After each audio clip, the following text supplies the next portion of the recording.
Here on College Football Thursday, we try to hype up every week of the college football season, even the ones that don't look like anything special on paper. But this week 3 slate is legitimately going to be a wild ride. There are 7 games involving ranked teams in the noon window alone, 3 of which are probable upsets, and one might be your last chance to watch Scott Frost coach at Nebraska. In the mid-afternoon window, you'll find the game of the week between number 1 Alabama and number 11 Florida. There's also number 10 Penn State versus number 22 Auburn in prime time, and number 19 Arizona State and number 23 BYU for the Night Owls. As if that isn't enough, there are half a dozen super intriguing games between unranked teams. Hello, friends, and welcome to week 3 of Strictly Sports College Football Thursday. I am your host, Anthony Florio, joined as always by good old MF Michael Fletcher and Michael Bullock. 21 games on the docket, all on Saturday.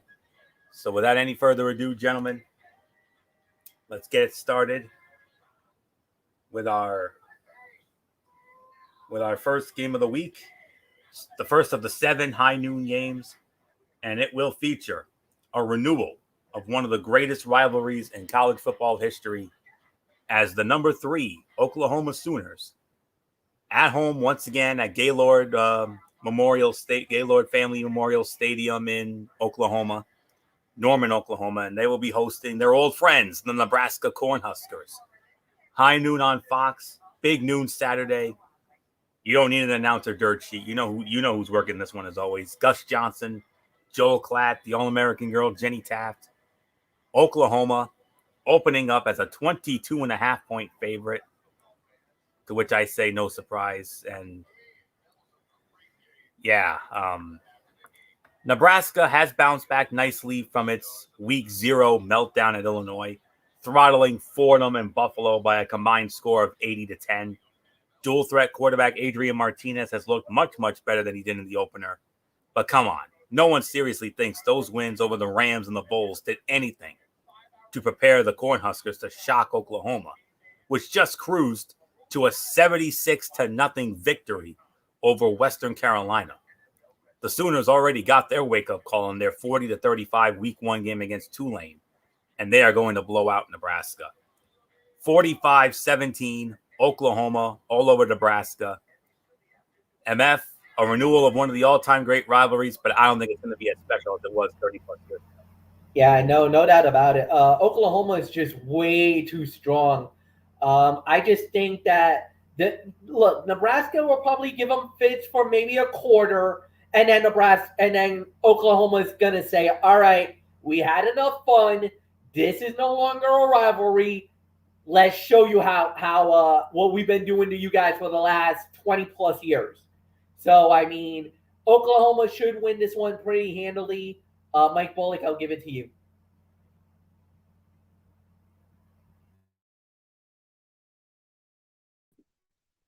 Yeah, I'm with you. I think Oklahoma's going to have no problem here. It's going to be Boomer Sooner all day long here. So there's really nothing more to say. Florio, it's yours. All right, and we move on to our next high noon game, which will be over on the SEC network. It will feature the number 7 Texas A&M Aggies back at home at Kyle Field in College Station, and they will be hosting the Lobos of New Mexico. This game will be on the SEC network. Taylor Zarzar, Matt Stinchcomb, and Alyssa Lang on the call. A&M opening up as a 29.5-point favorite. MF, I think this is going to be an easy call here. Easy call, but I'm just gonna openly say this. Open criticism to Texas A&M, because my goodness, did they almost lay an egg in Boulder, Colorado a week ago? They were very fortunate. They were very, very, very lucky. Defensive battle, but they were very lucky they walked out of Colorado with that win, because honestly, truthfully, they should have lost that game. They played awful. to say the very least, that should have been an upset. Colorado had their number, and they were very fortunate to get that late touchdown in the game to win it. Because honestly, that should have been a victory for that should have been a win for Colorado. But now they're going up against the Lobos. They should have a more easier time, and they should win this game pretty comfortably. So I got nothing more to add. Mike Bullock, it's yours. I got A&M winning. Yeah, I got A&M winning this one as well. I mean, and like you said, I mean, I just don't see how Texas A&M loses this one, and you know they're not going to be happy. They're going to take it out on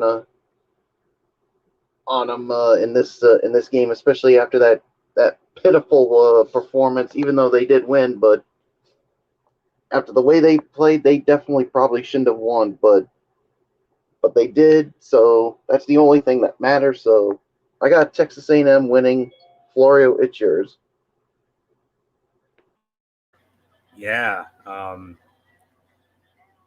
glad MF mentioned that. I mean, that slipped my mind for a moment. I got so much going on, but yeah, absolutely. I mean, MF mentioned it a lot in our messenger chat, and yeah, A&M. Oh my goodness. I mean, that was a brutal game to watch. I mean, well, not for MF, because we all know MF loves defensive battles.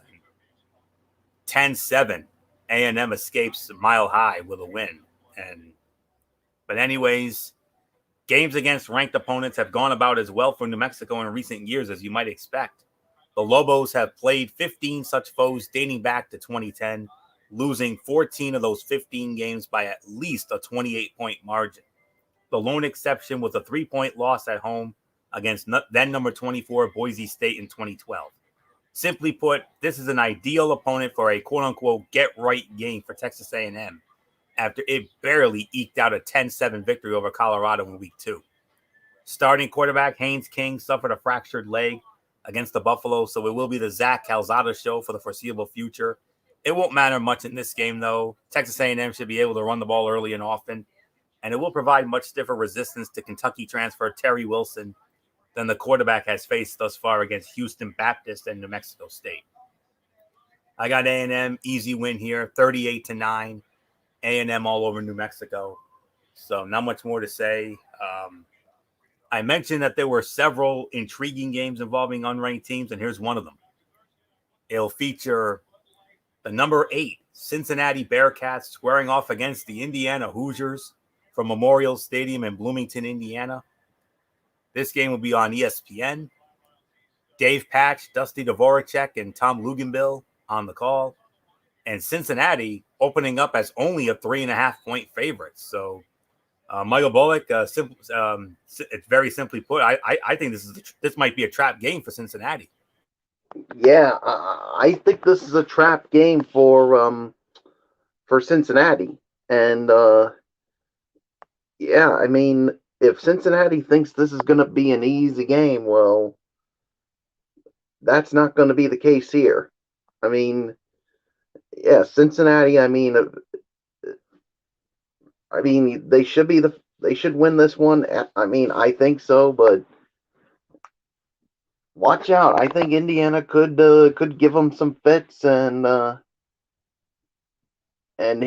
thing for Indiana is for them to force Cincinnati to play their game. If they can make them play their game, they just might do it. So, man, this is a tough one for me to call, but you know what? We haven't had one of these yet in our Strictly Sports College Football Thursday, but I don't know if we've had it yet, but if I'm the first one, I'm going to pull the trigger. I'm calling for the upset. Indiana wins this one 30-27, and I'm going to make it even a little more interesting in overtime. That's my bold prediction for the week here. So I really got nothing more to say. Florio, it's yours. How do you top that? I don't know how, but Man, Bullock makes a compelling argument. He does. However, this game lost a little bit of its luster when preseason number 17, Indiana, nosedived out of the AP Top 25 following a 34-6 Week 1 loss at Iowa. But it's still one of two massive opportunities for Cincinnati to strut its stuff for the College Football Playoff Selection Committee. The Bearcats offense got out to an unusually slow start this past Saturday against Murray State. The defense forced 3 first-half interceptions, but it was a 7-7 ball game at halftime. The second half went much more according to plan, with Jerome Ford rushing for 3 touchdowns, while the defense pitched a 35-0 shutout. But Cincinnati will need to hit the ground running if it wants to win this road game against Indiana. And I suspect they will, because that slow start against Murray State may have been a case of the Bearcats getting caught looking ahead to this game. They'll put their best foot forward on offense, and the great defense will stifle an Indiana offense that has been considerably less than crisp thus far. Close game, but I think Cincinnati's going to eke this one out. 28-23, Cincinnati over Indiana. MF, I know you're very high on this Cincinnati team, and oh boy, if this is not a trap game, then what is? This is a trap game, and this is a really good Indiana team. Don't let that nosedive fool you, and especially at home, they're dangerous. I mean, yeah. This could end up being a disaster for Cincinnati if there's one speed bump that could derail their run for the college football playoff. And remember, I made a bold prediction thinking that they would be one of the that they would make at they could guarantee. I think they could at least assure themselves a trip to the New Year's Six. Once you get into it, and here's the thing, and I hate to say this, Anthony, they better not look past them, because their next game after Indiana is Notre Dame. Notre Dame Stadium, baby. At Notre Dame.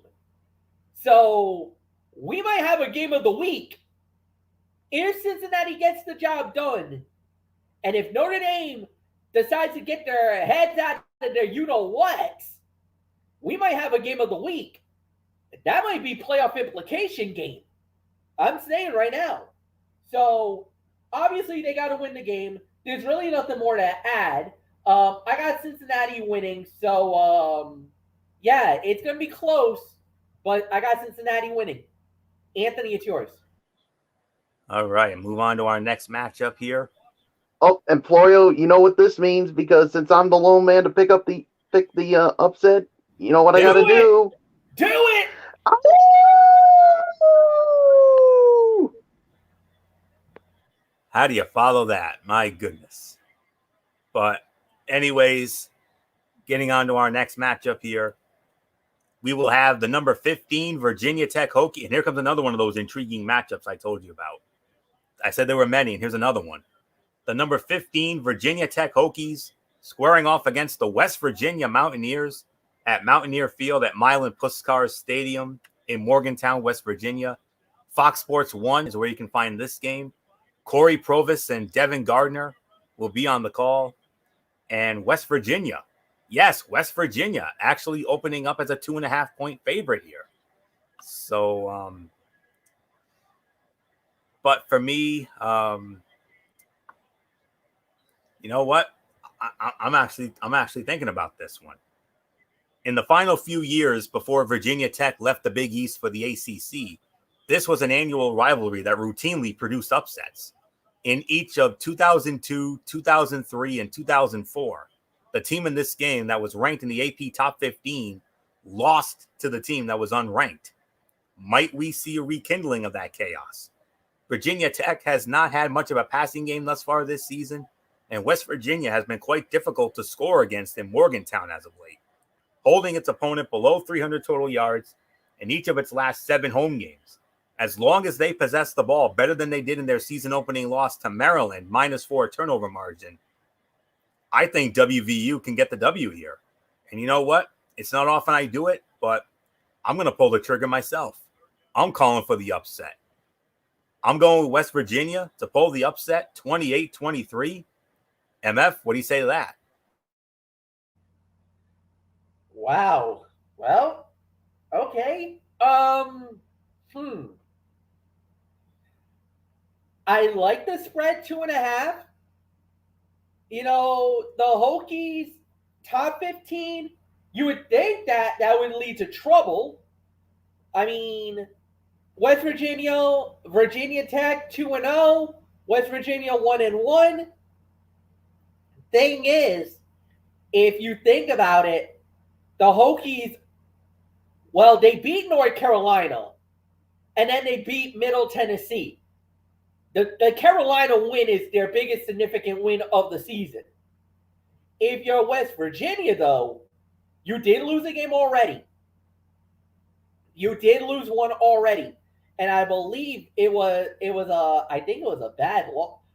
I think it was a bad loss too. Their first game, I think their first game was a bad loss. Yeah, they lost to Maryland, heartbreaker on the road. Then they handled their business 66-0 over the University of, let me see who. They beat LIU 66-0. Now you're going against, you know what? Conventional wisdom would tell you go for the upset. I'm not surprised about the Hokies because you never know. You know what? This is going to be one of those rare times. And I'm doing it. You know what? The hell with it. I'm doing it for the brand. I'm doing it for my boy Pat McAfee. Oh, by the way, a West Virginia alum. West Virginia pulls off the upset. They knock down the Hokies. We're gonna have a stampede on in Morgantown on Saturday. When this upset happens, yeah, I'll go with it. I'm gonna go with West Virginia to knock off the Hokies. Bullock, are you gonna lone wolf it again, or are you gonna go, or are you smelling upset?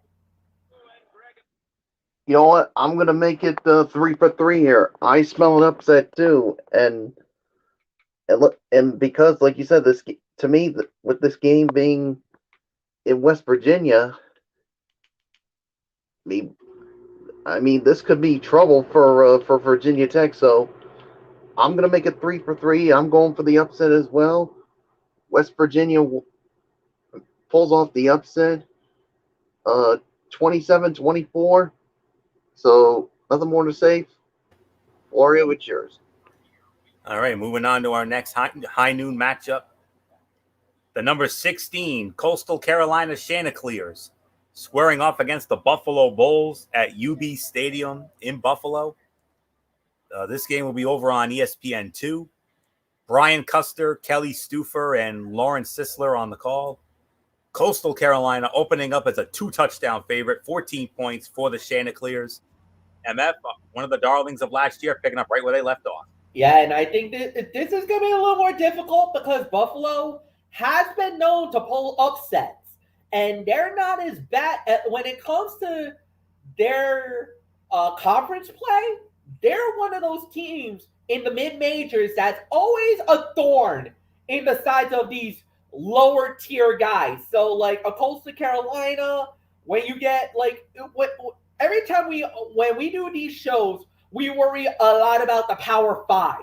We don't really worry about those Coastal Carolinas, those Cincinnati, the Boise State. Those, because of the fact that normally our conferences that we focus on more than any others are the ACC, the SEC, the Big Ten, the Big 12, the Pac-12, because we worry about the Power Five is what they call it. We don't really worry about these mid-major conferences. We don't. Buffalo's one of those teams that you got to keep a very close eye on. From the intel I get about these, the intel that I normally get from the mid-major guys is Buffalo is a legit threat. They are a problem. And if Coastal Carolina does not watch themselves, they could be on upset alert. But I like Coastal Carolina, just like Anthony. I know you feel the same way. Coastal Carolina gets the job done and they win the game. So Coastal Carolina wins. But be careful with Buffalo. They could pull an upset. Bullock, it's yours.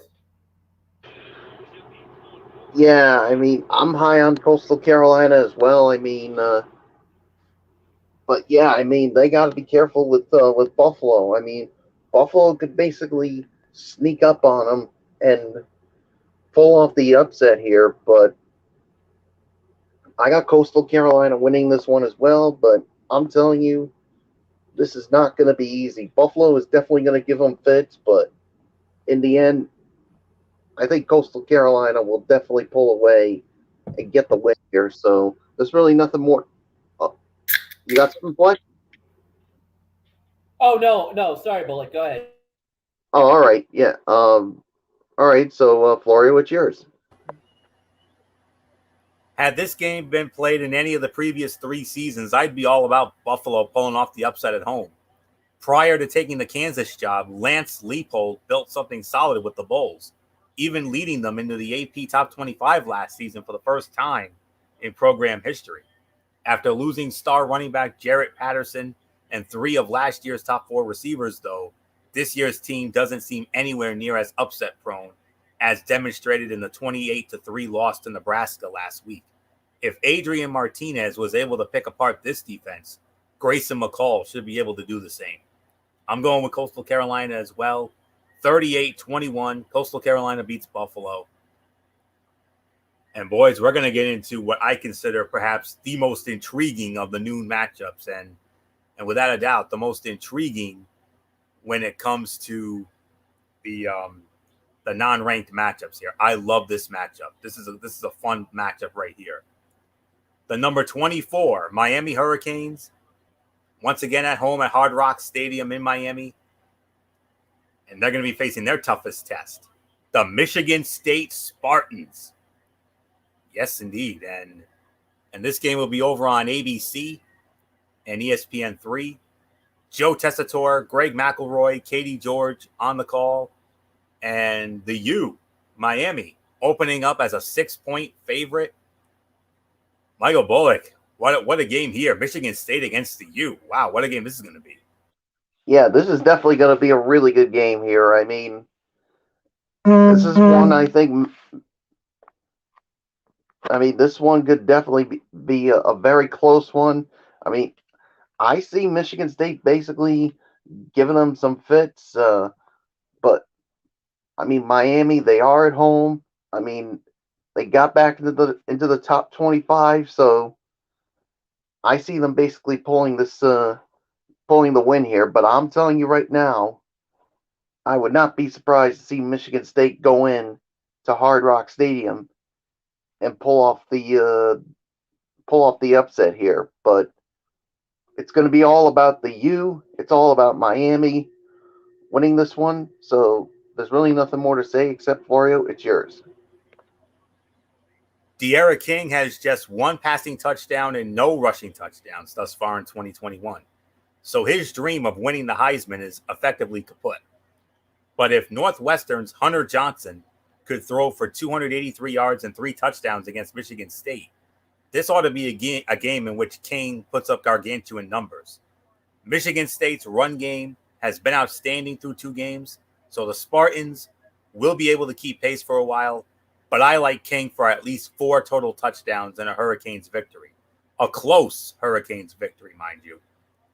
35-27, Miami over Michigan State. MF, you want to talk about a sleeper matchup. This is without a doubt the most intriguing of the sleeper games this week. Yeah, this is. But if you're Miami, you're wondering, man, what? You were very lucky last week. You were very, very lucky last week. You almost got upsetted by Appalachian State. You almost became a footnote in college football history for all the wrong reasons. I got to say, there was a few near misses like that last week in college, and we haven't even gotten into the other team yet. We'll get into them in a little bit. But I will say this. I do believe that, yes, they should get the job done. I believe it will be. I do believe Miami should win this. It'll be close, but Miami should win. So nothing more to say. Anthony, it's yours. And our final high noon game, and I know good old MF Michael Fletcher and Michael Bullock are going to be very, very pleased about this next one. Gentlemen, your Michigan Wolverines are back in the top 25. Yes, indeed. The number 25 Michigan Wolverines, once again at home in the Big House, Michigan Stadium, Ann Arbor, Michigan. And they're going to be hosting the Huskies of Northern Illinois. And this game will be found on the Big Ten Network. Brandon Gaudin, James Laurinaitis, and Rick Pizzo will be on the call. Michigan opening up as a 27.5-point favorite. It's Michigan. Northern Illinois, their first two games against Georgia Tech and Wyoming, both came right down to the wire, but this one is going to get out of hand in a hurry.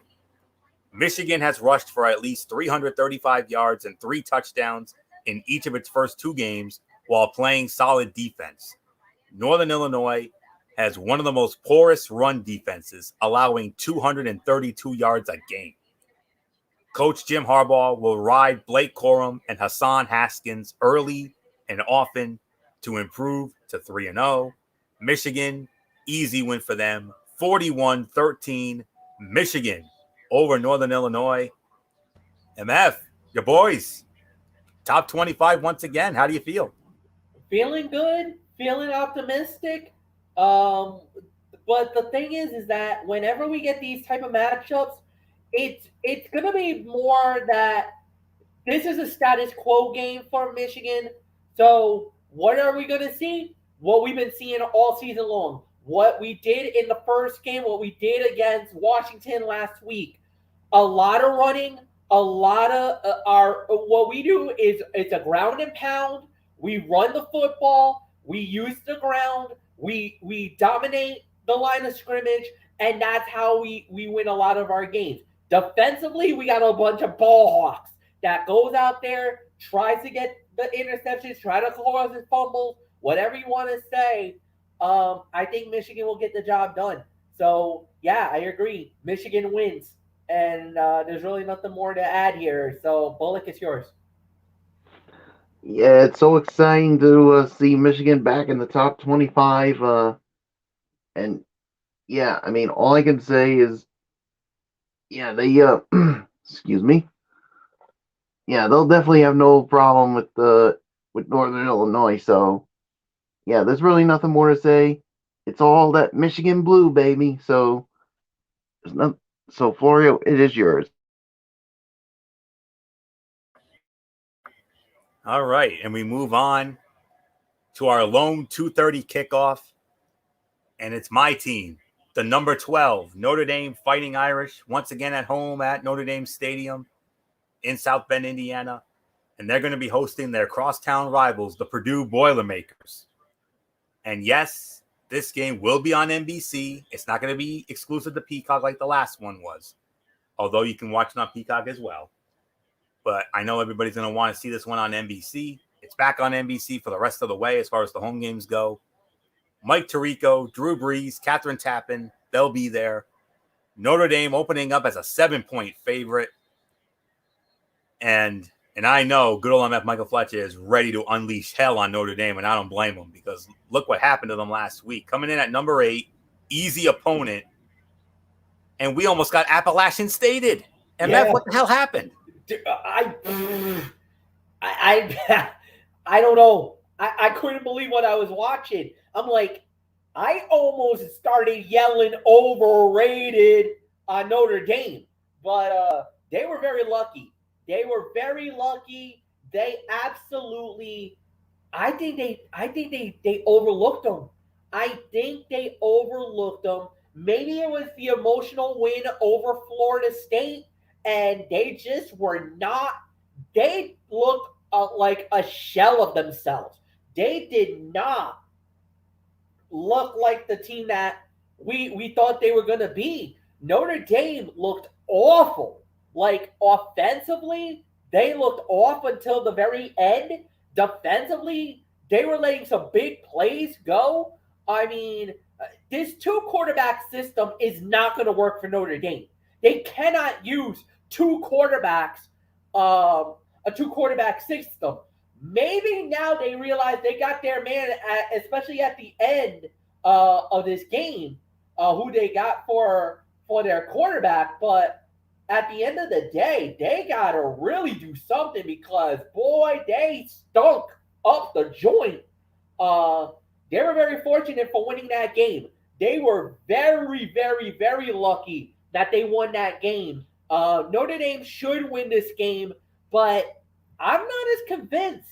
Even though it's a 7 point spread, I think they kind of are giving Purdue a lot of more credit than what meets the eye. Because Purdue, honestly and truthfully, they haven't played a legitimate threat as of yet. The first game they played was against Connecticut. They won the game 49-0. Then their second game was against Oregon State, and they just barely beat them by 9, 30-21. So they haven't really had a major threat until now. Notre Dame is a threat. If Notre Dame puts it all together, they should steamroll right by the Boilermakers. But I think the Boilermakers are going to be problems. I just don't know if they're going to have. I'm not as convinced. But I will say this: I do believe that when it's all said and done, I think Notre Dame will win. Look, I'm not going to go open rant because Notre Dame is not my team. I have no right to be pile driving them to the ground. But I will say this. I saw their game. I was watching it on Peacock, and I was shocked at what I was watching. I was floored because I know the Fighting Irish. That was not the team I was expecting to watch. But, hats off. They were resilient. They hung tough. They cannot do that against Purdue. They play like they played against Toledo, they're going to lose. And they will lose that this game. So nothing more to say. Mike Bullock, I got Notre Dame winning, but they need to get their heads out of their you-know-whats because they cannot play like they played against Toledo or we got ourselves a major upset in South Bend. Yeah, Notre Dame, so far in these first two games, they've been pretty lucky. I mean, especially last week. I mean, with the way Notre Dame played last week, they should have lost that game. I mean, I'm just being honest here. But somehow they pulled it out at the end. But Brian Kelly needs to hammer it home to his boys that we cannot play like this. We can't have sloppy plays. We cannot do any of the nonsense that we've done the first two games. So yeah, they need to pull this one out, or if it's another close one like we saw last week, Purdue may capitalize on it and pull off the upset. So there's really nothing more to say. I got Notre Dame winning this one, but Florio, oh man, your team really needs to get their heads out of their you-know-whats, or it could be trouble. Could be trouble. It will be. I mean, my God. I mean, I know we're still in the dog days of summer and all that, but I mean, I should not have had to sweat like I sweated last week. I mean, I was sweating like a damn stuffed pig. I mean, I'm like, really? Emmett was right. They absolutely overlooked them. And on top of that, they had no business winning this game. They had no right to win this game. They got lucky. Big time lucky. And am I upset that the committee punished them? Yes, I am. But at the same time, I understand it. After that absolutely putrid performance against Toledo, I actually agree with what the committee did. And even though they won, they technically lost because they went from number 8 all the way down to number 12, and rightfully so. It's neither easy nor common to drop 4 spots in the AP rankings after a win, but that's how unimpressive Notre Dame looked while needing to erase not 1, but 2 fourth-quarter deficits at home against Toledo. And it certainly doesn't help the Irish's case that the team they beat in overtime in week 1, Florida State, lost to Jacksonville State last week.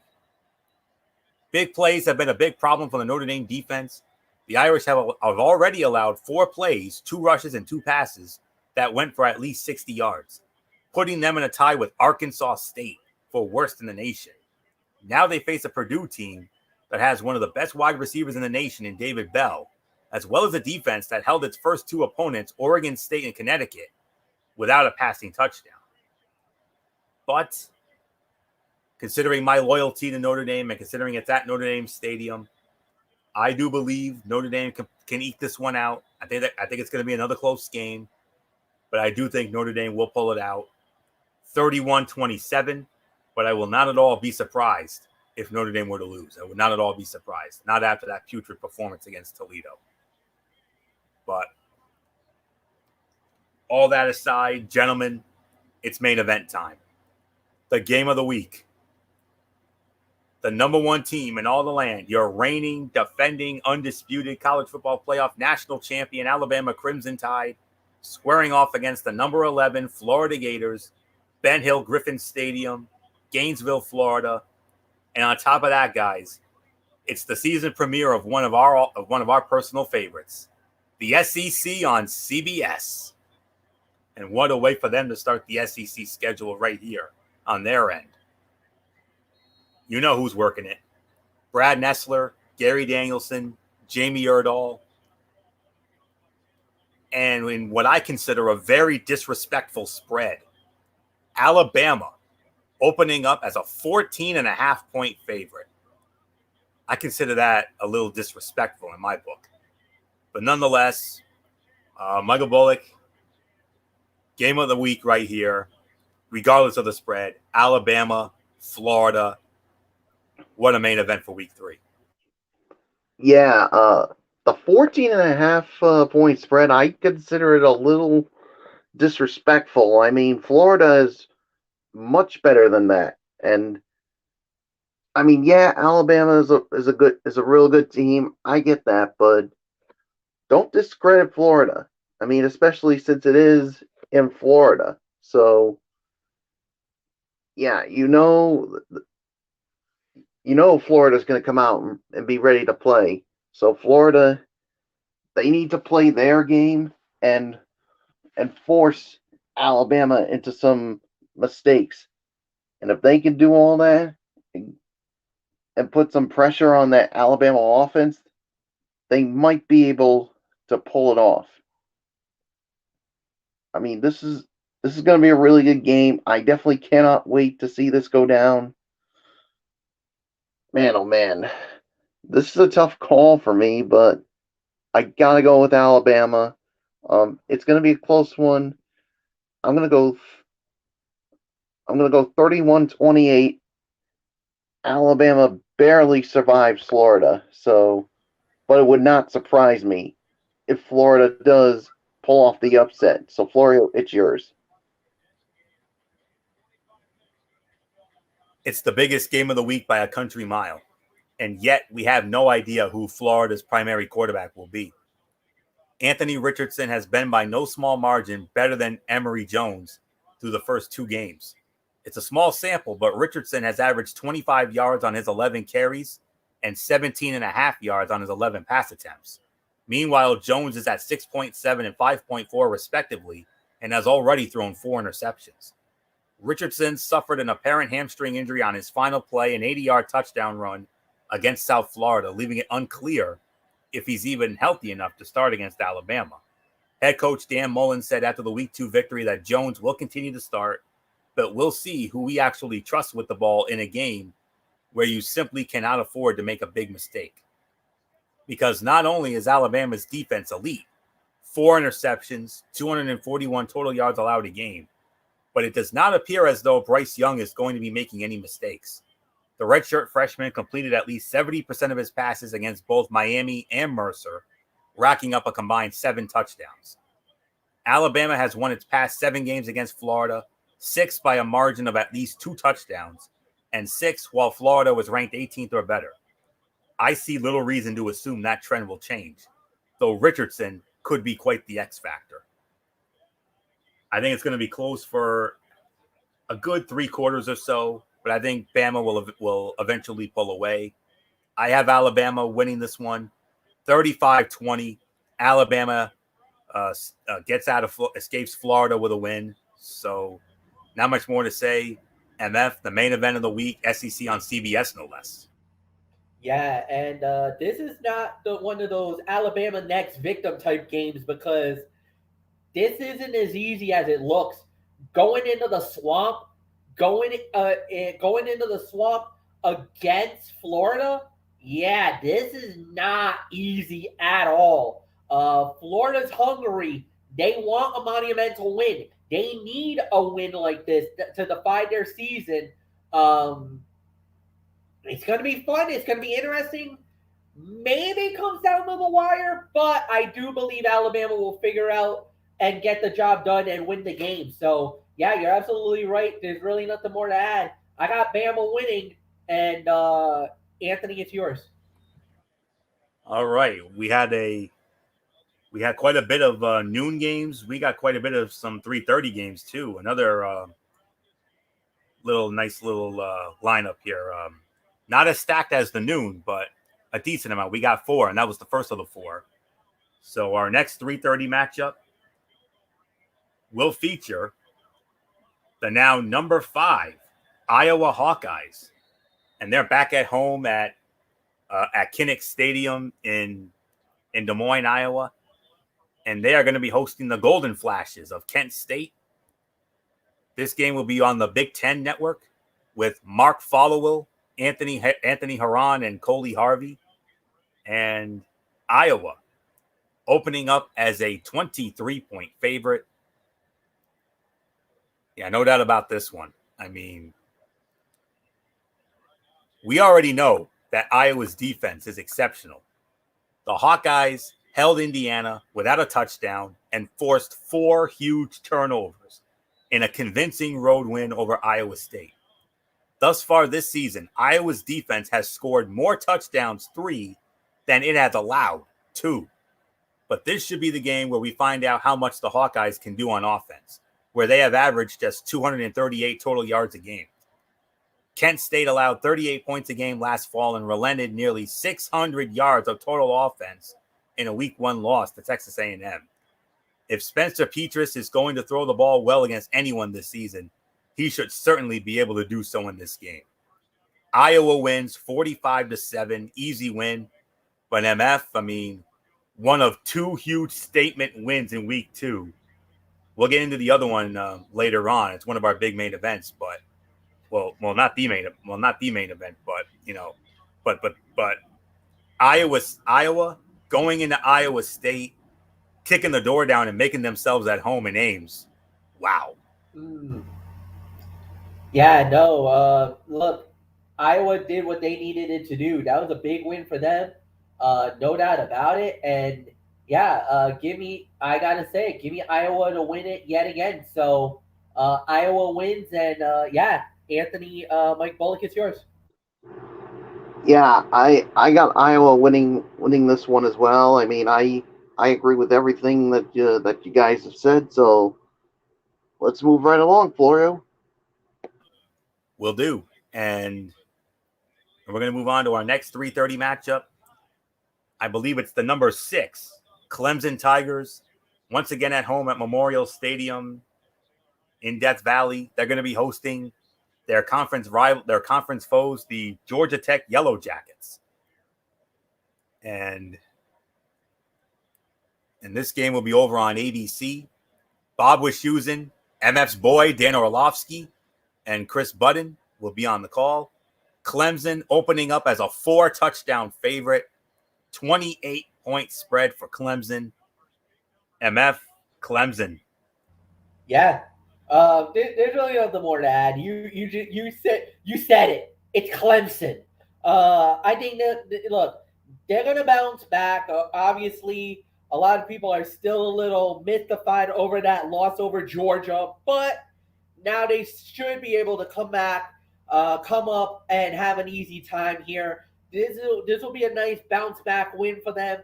Clemson should win pretty handily. Bullock, it's yours.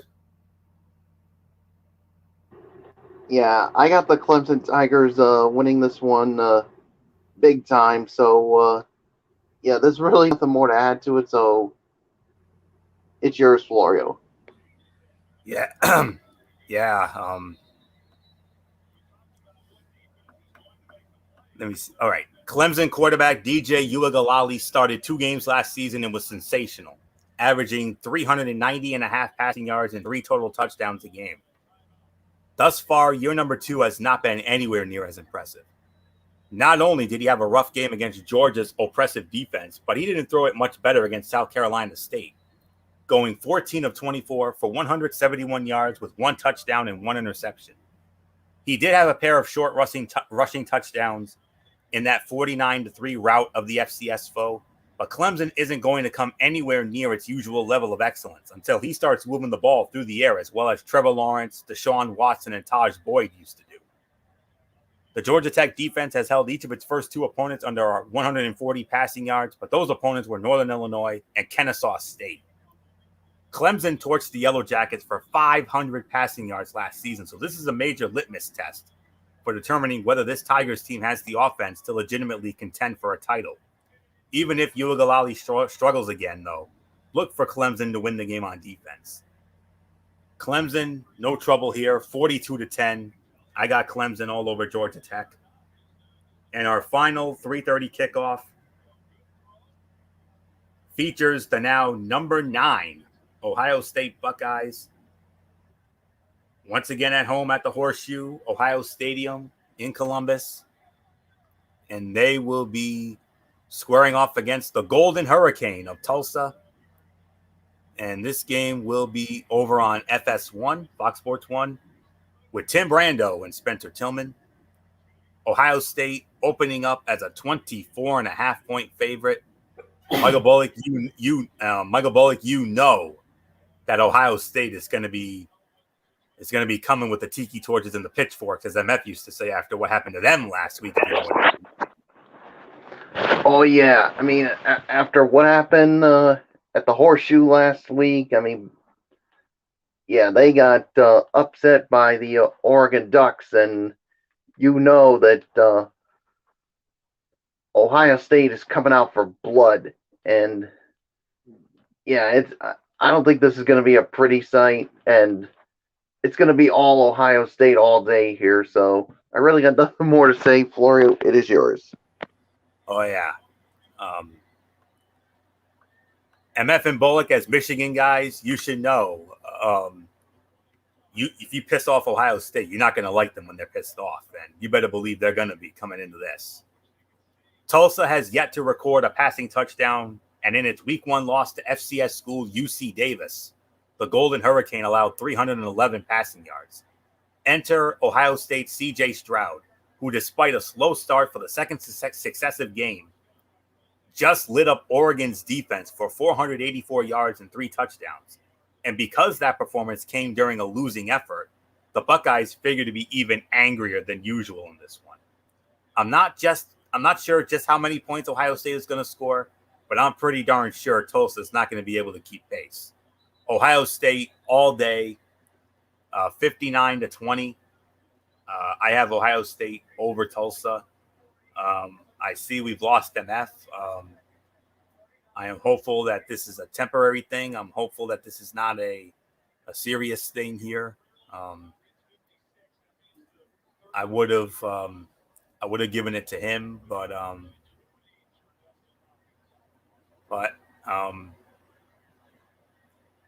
I don't know if his connection dropped or what the heck happened, but I'm gonna try to get a hold of him, see what's going on here. So but anywho, I'm looking, but I'm sure MF would have had. Okay, all right, never mind. We lost. All right, we got MF back. So MF, disregard the message I sent you. I'm sure you had Ohio State winning this one anyway. Yeah, no, I had Ohio State winning the game, no doubt about it. Yeah, so yeah, nothing more. All right, we'll do. So so with that being said, let's move on to our next kickoff here. Let's see what we have. We have a 4:00 game, and this will be over on the SEC network. And gentlemen, look who has cracked the top 25. Can you believe this? The now number 20 Arkansas Razorbacks. Yes, you heard me right. Number 20 Arkansas. They will be at home at Donald W. Reynolds Stadium, Memorial Stadium in Fayetteville, Arkansas. And they're going to be hosting the Eagles of Georgia Southern. And Arkansas opening up as a, get this, Arkansas opening up as a 23.5 point favorite. Wow. Arkansas has dominated with its ground game thus far in 2021, averaging 6.4 yards per carry and 4 touchdowns a game. But this figures to be a game where the Razorbacks look to instill a little confidence in quarterback KJ Jefferson, because Georgia Southern secondary was shredded for more than 330 yards and 4 touchdowns by each of Gardner Webb and Florida Atlantic. Jefferson, the only hog to attempt a pass, is averaging 133 yards, 0.5 touchdowns, and 1 interception through 2 games. That simply isn't going to cut it through the upcoming 4-game gauntlet of Texas A&M, Georgia, Ole Miss, and Auburn. But as long as he doesn't throw 5 picks in this one, Arkansas will at least improve to 3-0. I think Arkansas will win this one comfortably, 42-13. Arkansas over Georgia Southern. MF, woo pig suey. Can you believe Arkansas? And look what they did against Texas last week. Can you believe that? Yeah, no, that I think that's the bigger shocker, is that what they did to Texas. I didn't think it was humanly possible for them to do it. They did it. Big credit, big ups to them. And yeah, no, they should win this game. I do believe Arkansas will win it. I really got nothing more to say. So Mike Bullock, it's yours. Yeah, I mean, what a moment for the for Arkansas. I mean, they're in the top 25. I mean, who would have thunk that? I mean, I certainly wouldn't have thunk that. But and what they did to Texas was something that was something that I couldn't believe what happened, but they did. And yeah, I got Arkansas winning this one as well. So yeah, there's really nothing more to add to it. So let's move on, Florio. And we are going to move on now to our primetime slate of action, guys. So so with that, move on to a game that will be our only 7 o'clock kickoff on the night. Staying within the SEC, the number 2 Maiden Georgia Bulldogs back at home at Sanford Stadium, those infamous hedges in Athens, Georgia. They're going to be hosting the Gamecocks of South Carolina. And this game will be, I believe this is going to be on ESPN, I believe. Yes, it is.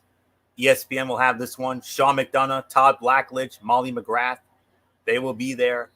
And Georgia opening up as a 31.5 point favorite against South Carolina.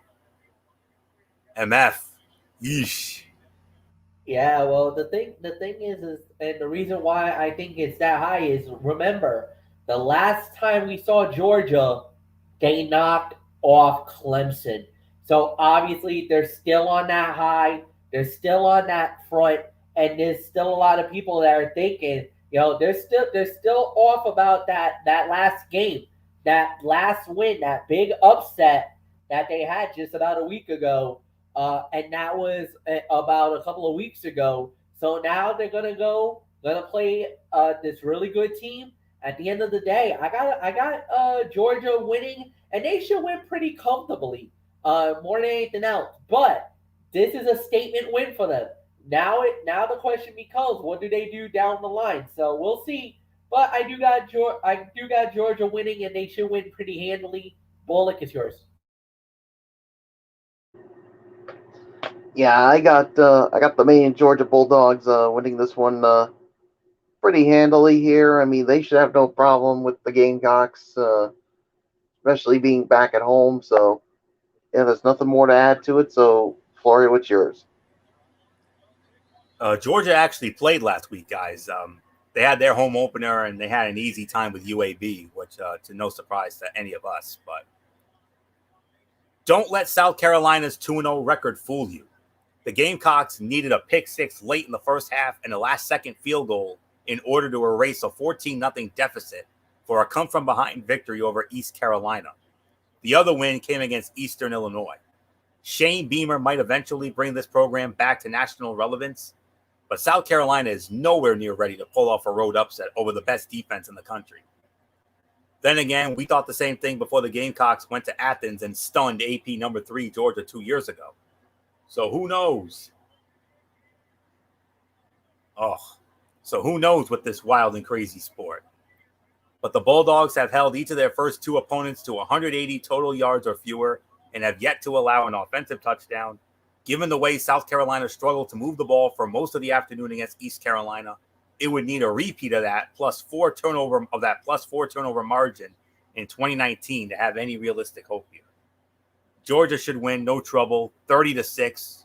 I have Georgia all over South Carolina, so not much more to say here. Let's move on to our 7:30 slate, and we're going to move on to the team that made the biggest noise in college football last week.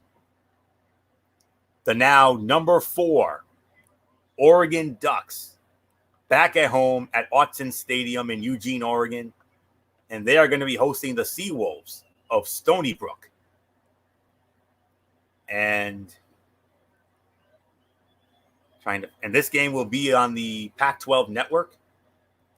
Guy Haberman and Shane Vereen on the call. And Oregon. This might be the biggest spread of the week unless I see a bigger one. Oregon is opening up as a 6-touchdown favorite. 42-point spread for Oregon against Stony Brook. So, and we have a final from a 5-star Thursday night football game. The Washington football team knocks off the New York Giants 30-29. Wow, what a game. What an incredible game. So and I know we're gonna probably have something to say about that come Saturday night on NFL Saturday. But anyways, I got so caught up in the ending, I forgot who leads off on this next game. That would be me. I thought it was you, Bullock. All right, I just wanted to be sure. So, all right, Bullock, Oregon back at home after they made the biggest noise last week.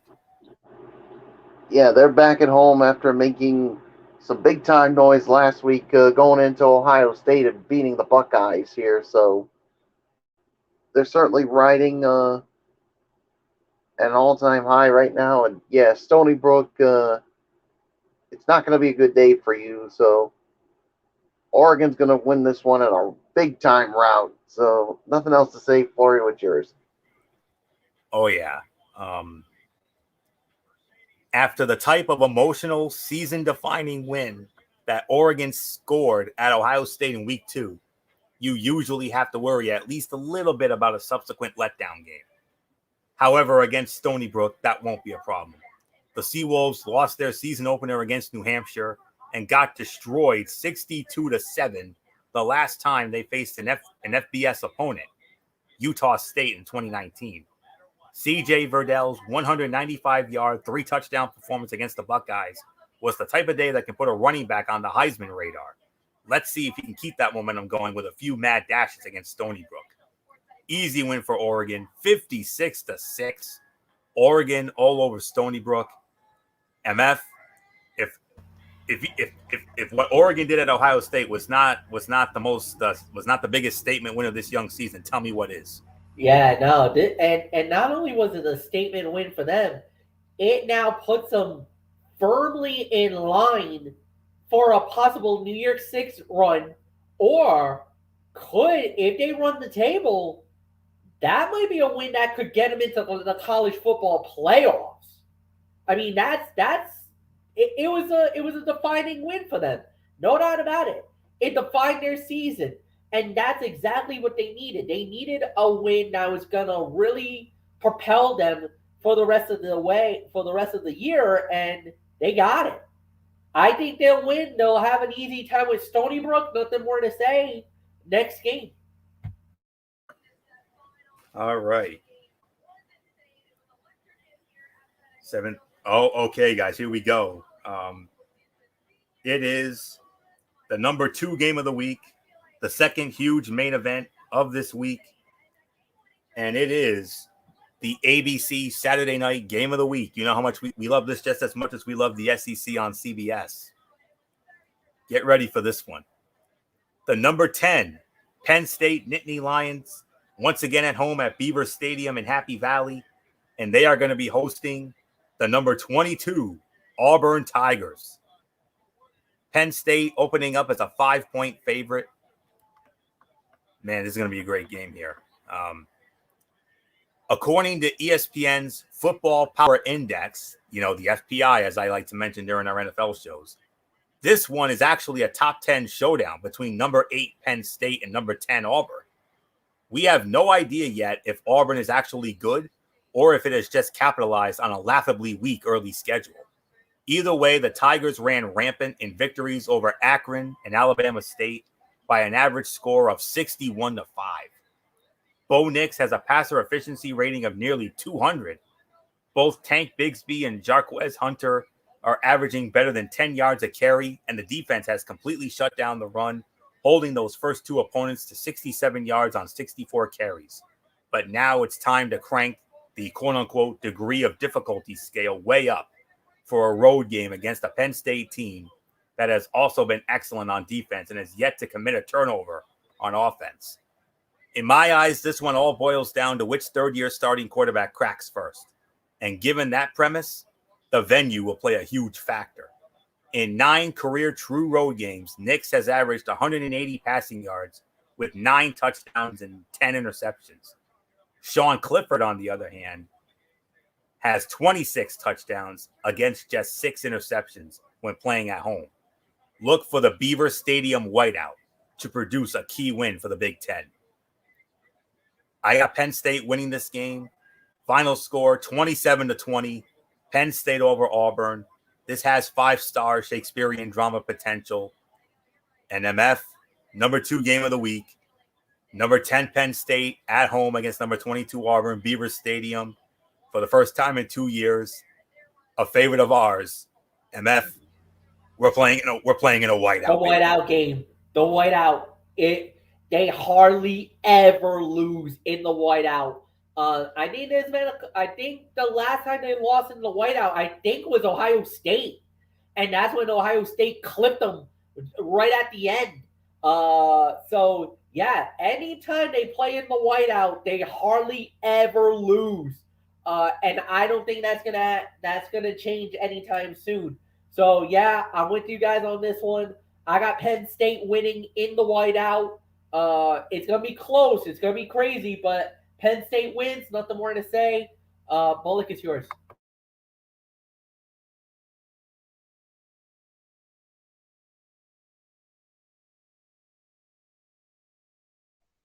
Yeah, I mean this Penn State they barely lose when it's a whiteout at Beaver Stadium, and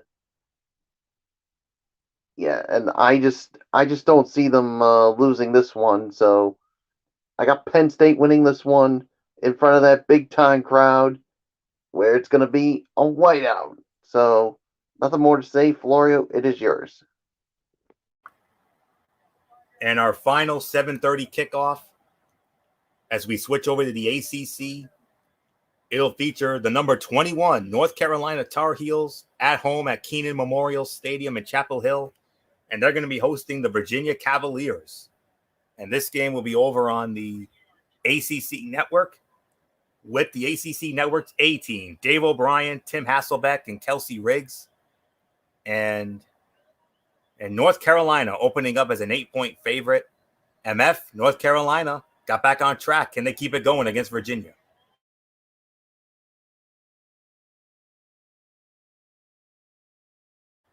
MF, are you there?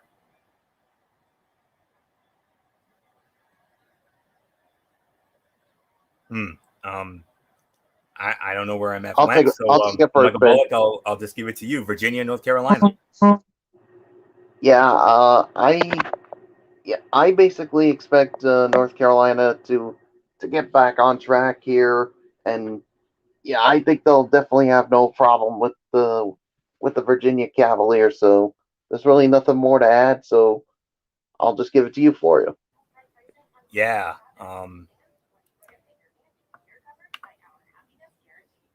A week 2 game that didn't get enough national attention was Virginia's 42-14 throttling of Illinois, with Brennan Armstrong exploding for 405 passing yards and 5 touchdowns. UVA's fourth-year quarterback also had 2 passing touchdowns and 2 rushing touchdowns the previous week against William and Mary, leading what might be the most potent Cavaliers offense since 1990. However, playing on the road against North Carolina will be a significant increase in difficulty, as the Tar Heels have held each of their first 2 opponents below 300 yards of total offense. And after a painfully slow start in the opener against Virginia Tech, they found a lot of things that worked on offense in a 59-17 rout of Georgia State. As long as the Tar Heels are able to keep Thompson reasonably under wraps, they should be able to snap their 4-year losing streak against the Cavaliers. So I've got North Carolina winning this game. My final score, 38-28, North Carolina over Virginia. MF, if you're back in, Virginia, North Carolina. I got North Carolina. I don't think there's really much to talk about here, so let's just move on, Anthony. All right, we'll do. We're gonna rework the rotation here after MF missed the first one, or maybe I'll just give this one back to him to make it up. 4 games left, guys. We got 4 games left. We have an 8:00 kickoff, and this is the lone 8:00 kickoff. We have the number 17, Ole Miss. That is the Ole Miss Rebels. Ole Miss Rebels. They're going to be at home against the Green Wave of Tulane at Vaught Hemingway Stadium at Hollingsworth Field in Oxford, Mississippi.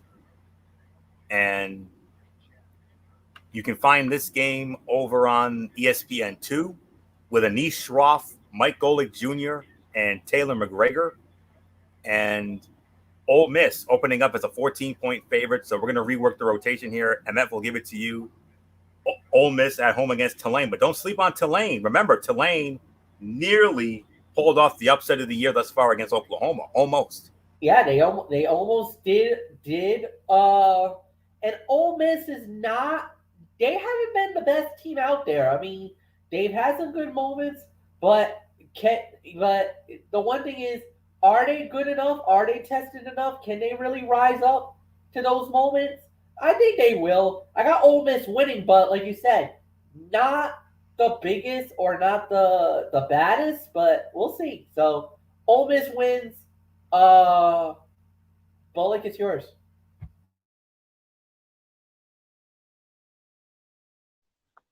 Yeah, I got Ole Miss winning this one as well. So there's nothing more to add. So Florio, what's yours?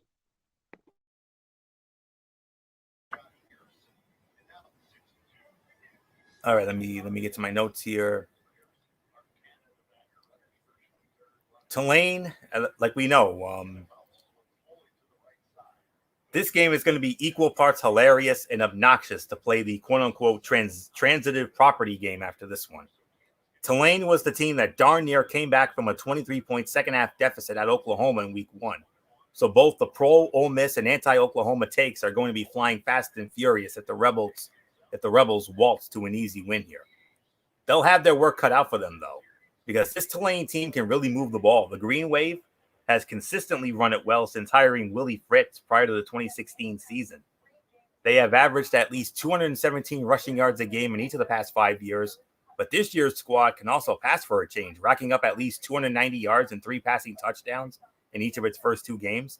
And it's not like Ole Miss is a brick wall on defense. Ole Miss will win, but this should be the highest scoring game of the week. And it should serve as a notice that Tulane is going to cause some problems in the American Athletic Conference this season. Ole Miss wins, listen to this, 56-45. Ole Miss should get by Tulane. So not much more to say. 3 games left, and these are the late nighters here. So, and we move on now to our number 3 game of the week.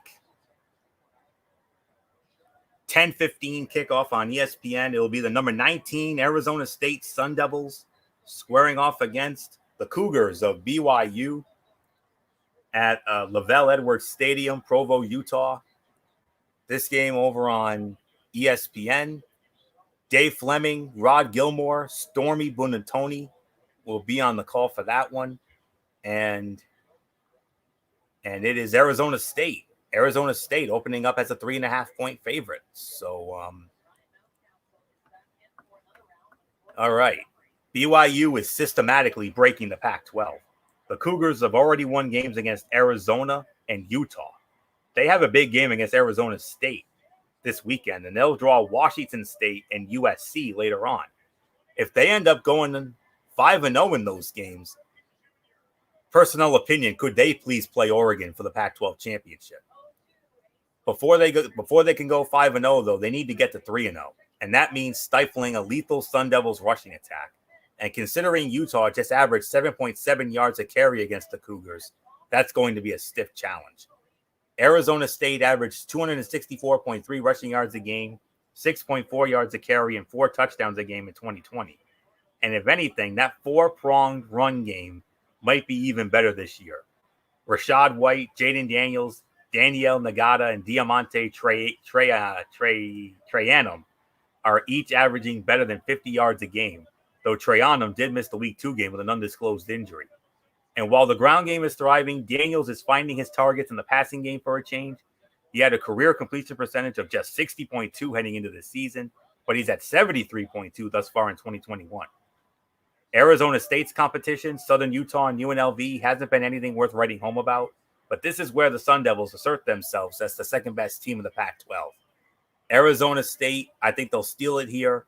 Arizona State will go into BYU, steal this one. 31-23, I got Arizona State stealing this one at BYU. MF, number 3 game of the week, and boy, howdy, is this a good one. Oh, Florio, you tempt me so hard to go the other way and go with BYU. I'm tempted. I really want to. I got to go Arizona State, but it's there. This has the makings of an upset. It has the makings of an upset, but I can't pull the trigger on it. If BYU wins this game, I'm going to kick myself so hard. But I'm going to go Arizona State, but I'm not confident. I'm not confident at all. I feel like there's an upset here. But I'm going to go Arizona State reluctantly. But Bullock, it's yours. You may be reluctant, Fletch, but you know what? I'm not. I'm actually going to do it. I'm going to call for the upset here. I'm going BYU upsetting Arizona State. I'm going to go 31-28 is my final score. So Lavelle Edwards Stadium is going to go crazy. And so BYU upsets Arizona State. Florio, it is yours. All right. Next up, we have a 10:30 kickoff. I believe this is this game is this last game was Pac-12 After Dark. This one will be at 10:30, and you're going to see this game on the CBS Sports Network. CBS Sports Network will have this one. The number 14 Iowa State Cyclones on the road squaring off against the Rebels of UNLV from Allegiant Stadium in Las Vegas. Rich Waltz, Aaron Taylor, and our old friend Jenny Dell, they will be at Allegiant Stadium for this one. Iowa State opening up as a 31.5-point favorite. Iowa State, after they got humiliated at home by Iowa, they're going to be bringing their tiki torches and pitchforks to Allegiant Saturday night, no doubt. Oh, they're mad. They're mad. They're mad. And poor UNLV is about to become the sacrificial lamb on this one. Give me Iowa State winning this one pretty comfortably. Nothing more to say. Florio, Bullock, it's yours. Yeah, Iowa State's they're coming out with the tiki torches and the pitchforks after what happened in the game against Iowa. So Iowa State wins in a laugher. Florio, what's yours? Oh yeah. UNLV has lost 8 consecutive games, 7 of which were decided by at least 13 points. And in last week's loss to Arizona State, the Rebels allowed 3 times as many total yards, 465, as their offense gained 155. It has been a rough start to the year for Iowa State, but the Cyclones will at least enter Big 12 play with a little bit of positive momentum following this beatdown. Iowa State, they're going to kick the door down at Allegiant Stadium, make themselves at home, 42-10. Iowa State all over UNLV. Final game of the night, and this will be over on the Pac-12 network with a 10:45 kickoff time. Just want to quickly get the number here. All right. The number 13. They're now the number 13 UCLA Bruins. They'll be once again at their home. Their home, which of course MF holds a special place in MF's heart, the legendary Rose Bowl in Pasadena. And they're going to be hosting the Bulldogs of Fresno State. Pac-12 Network will have it. Ted Robinson, Yogi Roth on the call. UCLA opening up as an 11-point favorite. MF, I already know where you're going, but UCLA, oh my goodness, look what they've done so far. And I know you're very high on them. Yeah, I'm very high on UCLA, and I do believe that they'll get the job done again. I think they earned the respect of a lot of college football fans when they knocked off LSU in week number 1, and I do believe that they'll continue that hot streak. So give me UCLA to win yet again. Really nothing more to add. Bullock, it's yours. Yeah, I got UCLA winning this one as well. I think they should have no problems with Fresno State, especially being back at home. So there's really nothing more to add. So, Florio, you wrap it up. And I'm going to wrap it up in a big way. A lot of people, including MF, have fallen head over heels in love with UCLA, perhaps just in time for a hashtag Pac-12 After Dark special. However, Fresno State is looking like a team that could make a run at the Group of 5 spot in the New Year's Six Bowls. The Bulldogs held a fourth-quarter lead at Oregon before letting that major upset slip away, and they won their other games against UConn and Cal Poly by a combined score of 108-10. Quarterback Jake Haener has gotten out to an excellent start, already boasting more than 1,000 passing yards and 11 total touchdowns. And even in the loss to Oregon, they displayed solid defense. The Bruins, however, should get the job done at home.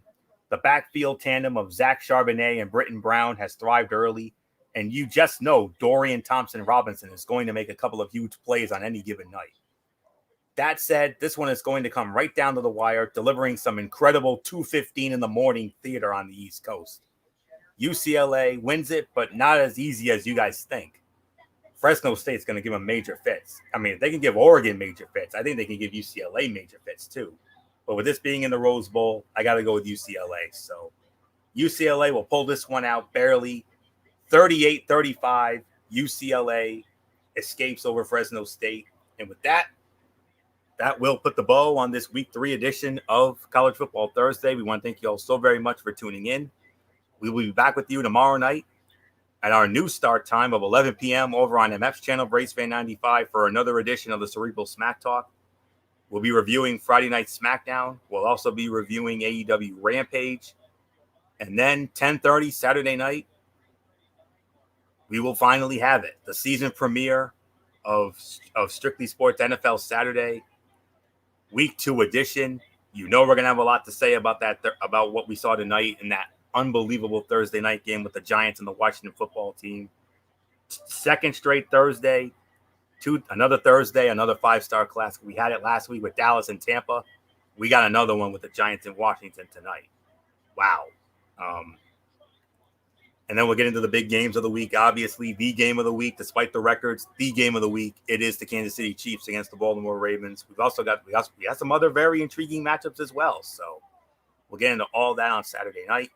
And then we'll start it all again on Monday for another edition of Ridiculously Raw, Monday Night Raw, as well as my Tony's take on Impact Wrestling and 205 Live. And I'll also have the results of the Impact Wrestling Victory Road special that will be airing on Impact Plus this Saturday night. I'll have a rundown of the results on that. And as we'll be kicking off Extreme Rules Week, because it's going to be go-home week for Extreme Rules. So that'll be on Monday, and then Wednesday Night Mayhem, NXT 2.0, AEW Dynamite, maybe the biggest AEW Dynamite of the year, Arthur Ashe Stadium, Grand Slam. Oh my goodness, that is going to be insane. I cannot wait for that. And then right back here next week for week 4 of Strictly Sports College Football Thursday. And MF, I mean, game of the week next week. What a game this is going to be. Notre Dame and Wisconsin at Soldier Field in Chicago. Ooh-wee. We've also got Texas A&M against Arkansas. That's another one to keep an eye on. And there's also some other interesting games out there, some other, intriguing matchups. I mean, Iowa State against Baylor, UCLA against Stanford, Tennessee against Florida, West Virginia against Oklahoma. And keep an eye on Colorado and Arizona State as well. But the game of the week next week, for me personally, it's no doubt about it. It's Notre Dame and Wisconsin at Soldier Field in Chicago next week. So we'll get into that next week and more, and that will do it. So until tomorrow night for the Cerebral Smack Talk over on MF's channel, Braves Fan 95, Anthony Florio here signing off. Anthony Florio for good old MF Michael Fletcher, and in spirit, Michael Bullock, Edie Woodson, and always in forever, the Yankee Messiah 401, Derek Ferrera. You know the routine, everybody. Thumbs up. Talk to you later. Yeah, throw it up, Fortune Forest style. Bye for now, my friends. God bless. Be good to each other. Have a blessed Friday. And until tomorrow night for the Cerebral Smack Talk over on MF's channel, Braves Fan 95. You've been watching week 3 of Strictly Sports College Football Thursday right here on the Tone 25 on YouTube and StreamYard.com. For everybody who has been a part of this one, for now, Anthony Florio, so long. Bye, everybody. Bye.